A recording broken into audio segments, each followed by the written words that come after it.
राधे राधे महाराज जी। जी मेरे आपसे कुछ प्रश्न थे महाराज जी।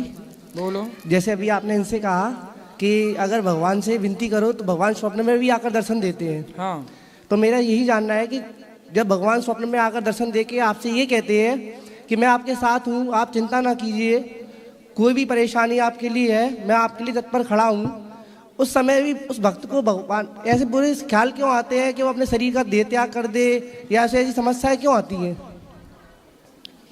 समस्याएं इसलिए आती हैं क्योंकि आपने अभी तक भगवान स्वप्न में आकर ये कहना चाहते हैं कि तू मेरा हो जा, पर आपने अभी तक भगवान के चरणों में आत्मसमर्पण नहीं किया। जब तक समर्पण नहीं करोगे ना, तब तक गलत विचार निकलेंगे नहीं। जब भगवान आपके स्वप्न में आकर आपको स्वीकार कर रहे हैं तो आपने फिर उनमें समर्पण क्यों नहीं कर दिया? एक बार समर्पित होकर देखो तो सही, परिणाम ना आए तो कहना। महाराज जी समर्पण तो बहुत है, लेकिन क्या है कुछ समस्याएं ऐसी है कि जो मेरे पिताजी है वो थोड़ी दारू वगैरह करते हैं और मतलब गाली गलौज करना, उदम मचाना, घर में गृह कलेश रहता है। और समस्या ये है कि जहाँ वो दारू की गाली बकते हैं या लोग उन्हें मारते हैं, मैं वहीं जॉब करता हूँ, तो थोड़ा मन में बुरा भी लगता है और कभी कभी गलत ख्याल भी आते हैं। और जैसे कोई मेरा साथ भी देने की कोशिश करता है तो वो उल्टा उसमें फंस जाता है। जैसे मेरा एक मित्र है, उसने मेरी बहुत मदद की बुरे समय पे, लेकिन मेरे कारण वो स्वयं फंस गया। क्यों? मुझ पे थोड़ा कोई कर्जा हो गया था, तो उसने लोन लेके मेरा कर्जा पटाया, लेकिन उसके कारण उस पर समस्या आ गई, क्योंकि मैंने उसका पटाने की बहुत कोशिश करी, बहुत काम करने की कोशिश करी और सब्जी का ठेला भी लगाया और काम भी किए, लेकिन किसी में सफल नहीं हो पाया। नहीं, पर आपको उसका पैसा देना चाहिए।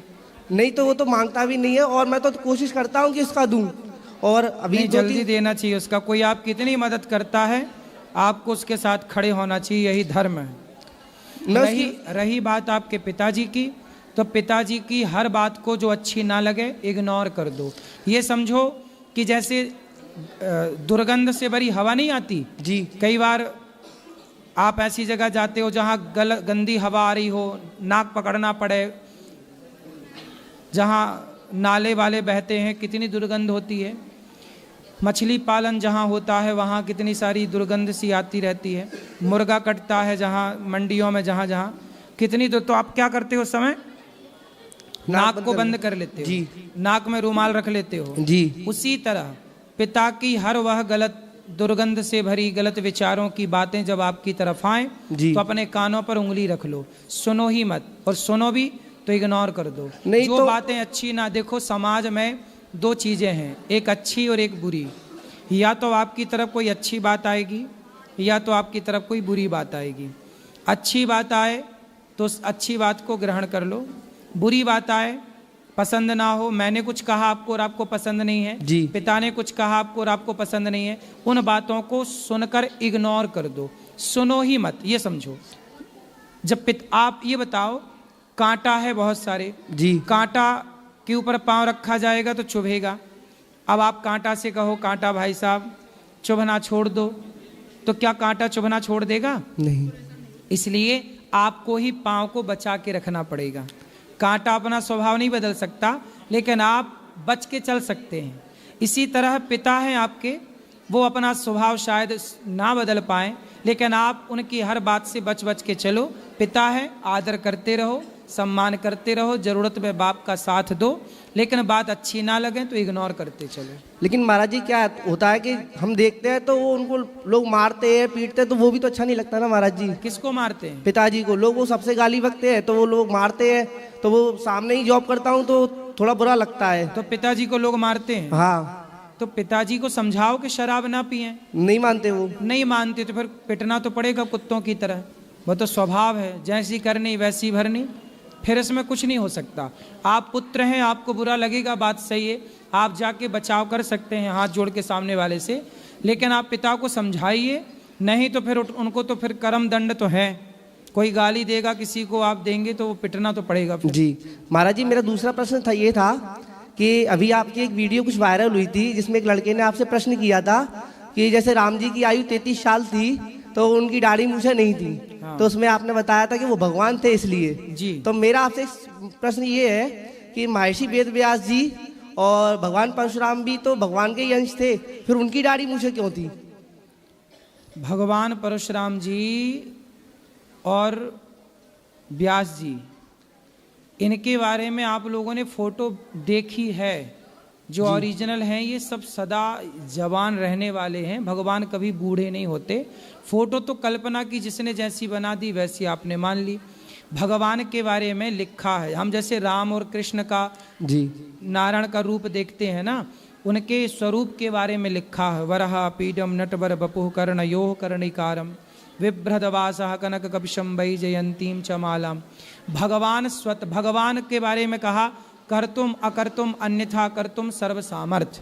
भगवान के बारे में क्या है? सर्व सामर्थ्य। क्या है? सर्व सामर्थ्य। क्या मतलब हुआ इसका? वो सब समर्थ, सब चीज में समर्थ है। हाँ, वो चाहे तो अपने को सदा जवान रखें और वो चाहे तो अपने को बूढ़ा कर लें। जी। तो भगवान के राम और कृष्ण के रूप में, वामन के रूप में वो सदा जवान रहते हैं। तो किसी रूप में यदि वो अपने को बूढ़ा बनाए, भाई भगवान तो सगुण ही अगुण ही नहीं कछु भेदा। भगवान निराकार भी हैं और साकार भी हैं। तो भगवान चाहे तो निराकार हो जाए।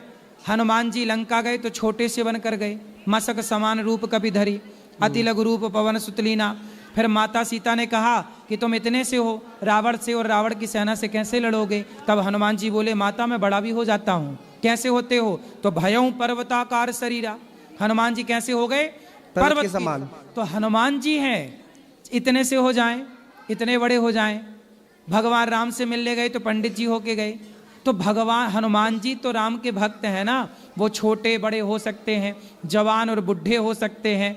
तो भगवान है ना, वो जिस रूप को चाहे कि मैं सदा जवान रहूंगा, इस रूप में सदा जवान रहेंगे। वो चाह लें कि मैं बूढ़ा हो जाऊं तो भगवान बूढ़े हो जाएं।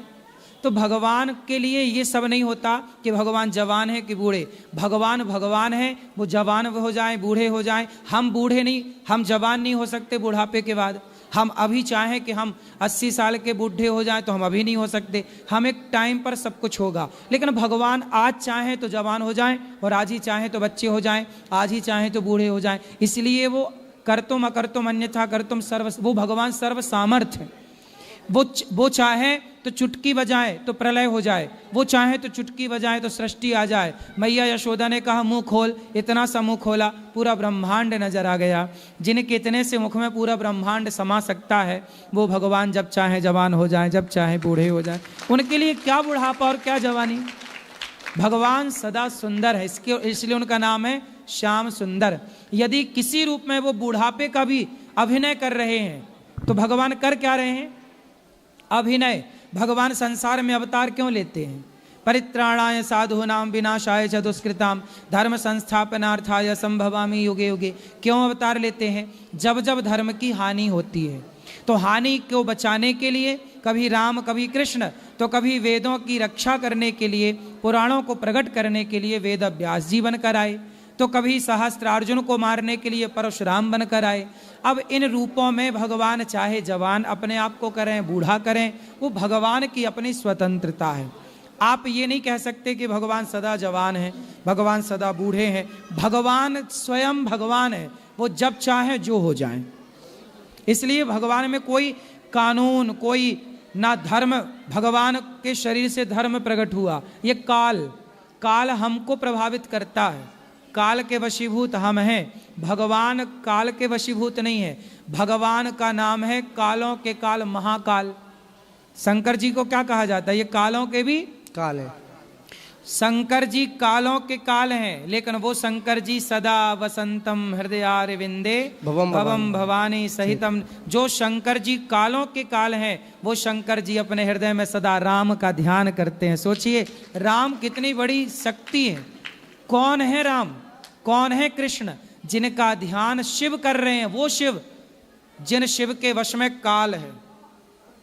शंकर जी चाहें तो समय को रोक सकते हैं, शंकर जी चाहें तो समय की गति रोक सकते हैं। वो शिव जी किसका ध्यान कर रहे हैं? राम जी। हाँ, तो भगवान राम है बेटा। उनका जवानी और बुढ़ापे से कोई लेना देना नहीं। भगवान के संकल्प से सृष्टि होती है। किससे होती है? संकल्प से। संकल्प। ये सोचा हो गया वो सदा जवान रहें। भगवान के लिए क्या बुढ़ापा। यदि किसी रूप में उन्होंने बूढ़े का अभिनय किया, इसमें कोई आश्चर्य तो है नहीं, है ना। महाराज जी मेरा आखिरी प्रश्न और है, समझ कि- में आई बात? जी महाराज जी, मेरा आखिरी प्रश्न और है कि जैसे मनुष्य ये सोचता है गर्भ के अंदर कि मुझे इस बार मनुष्य योनि मिल जाए, उसके बाद इस मनुष्य योनि में दोबारा ना आना पड़े, फिर तुलसीदास जी रामायण में ये क्यों कहते हैं कि बड़े भाग मानस तन पावा, सुर दुर्लभ सब ग्रंथन गावा, ऐसा क्यों है? हाँ, तो मनुष्य शरीर तो दुर्लभ है ही ना भाई। आपको मिल गया है मनुष्य का तन, तो आपको उसकी कीमत नहीं पता। जिन्हें नहीं मिला, कुत्ते से पूछो, बिल्ली से पूछो, कि उनको बिल्ली कुत्ते को भगवान ऑप्शन दे कि भाई तुम्हें बनना हो तो क्या बनोगे, तो वो तो मनुष्य ही बोलेंगे ना। तो हम तो बन गए मनुष्य, तो कीमत नहीं है। जो नहीं बन पाए उनसे पूछो कि मनुष्यता की कीमत क्या है। इसलिए मिला है तो अब इस शरीर से ईश्वर को पाया जा सकता है तो पालो। मानव तन ही है जो ईश्वर को प्राप्त करा सकता है, दूसरे किसी शरीर में शक्ति नहीं है कि वो ईश्वर से मिलाए। इसलिए बड़े भाग्य से मिला है। फिरत सदा माया कर प्रेरा, काल कर्म स्वभाव गुण घेरा, कवहु कि नर करुणा कर देही, दे तईस बिनु हेतु सनेही। तो भगवान ने बड़ी कृपा करके दिया है, तो प्रभु का खूब ध्यान करो, भगवान का नाम जपो, खूब प्रेम करो भगवान से, और खूब पैसा कमाओ, समाज की सेवा करो और भगवान से जुड़े रहो। राधे राधे।